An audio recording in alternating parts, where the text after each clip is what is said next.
ಈ ಭಾರತ ದೇಶದಲ್ಲಿ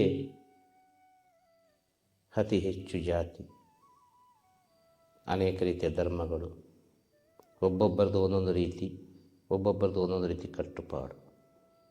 ಭಾರತ ದೇಶ ಮಾತೃವಾತ್ಸಲ್ಯ ಇರುವ ದೇಶ. ಭಾರತದ ಮಣ್ಣು ತಾಯಿಯದು, ಜಗನ್ಮಾತೆ. ತಾಯಿಗೆ ಒಂದು 10 ಜನ ಮಕ್ಕಳಿದ್ದರೆ 10 ಜನ ಮಕ್ಕಳು ಕೂಡ ಬೇಕು ತಾಯಿಗೆ, ಅಲ್ವಾ? ಹಾಗೆ ಭಾರತ ದೇಶದಲ್ಲಿ ಸರ್ವಧರ್ಮದವರಿಗೂ, ಅನೇಕ ವಿಧದ ಜಾತಿಯನ್ನು ಒಳಗೊಂಡವರಿಗೂ, ಅನೇಕ ರೀತಿಯ ಪೂಜೆ ಪುನಸ್ಕಾರ ಮಾಡುವವರಿಗೂ, ಎಲ್ಲರಿಗೂ ಭಾರತ ದೇಶದಲ್ಲಿ ಸ್ವತಂತ್ರ ಇದೆ. ಆದ ಕಾರಣ ಭಾರತ ದೇಶ ಪವಿತ್ರ ದೇಶ. ಸರ್ವ ಧರ್ಮಗಳಿಗೆ ಗೌರವವನ್ನು ಕೊಡುವ ದೇಶ ಅಂತೇಳಿದರೆ ಅದು ಭಾರತ ದೇಶ ಮಾತ್ರ. ನೀವು ಸ್ವಲ್ಪ ಸೂಕ್ಷ್ಮವಾಗಿ ಆಲೋಚನೆ ಮಾಡಿ. ಈ ಸರ್ವ ಧರ್ಮಗಳಿಗೆ ಗೌರವವನ್ನು ಕೊಡಬೇಕು ಅಂತ ಹೇಳಿದರೆ ಅದಕ್ಕೆ ಏನು ಅರ್ಥ? ಇದು ಯಾರು ಹೇಳಿಕೊಟ್ಟಿರ್ಬೋದು?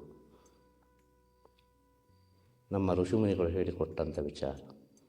ಎಲ್ಲರನ್ನು ಗೌರವಿಸು, ಎಲ್ಲ ಜೀವರಾಶಿಗಳನ್ನು ಗೌರವಿಸು. ಸರ್ವೇ ಜನ ಸುಖಿನೋ ಭವಂತು.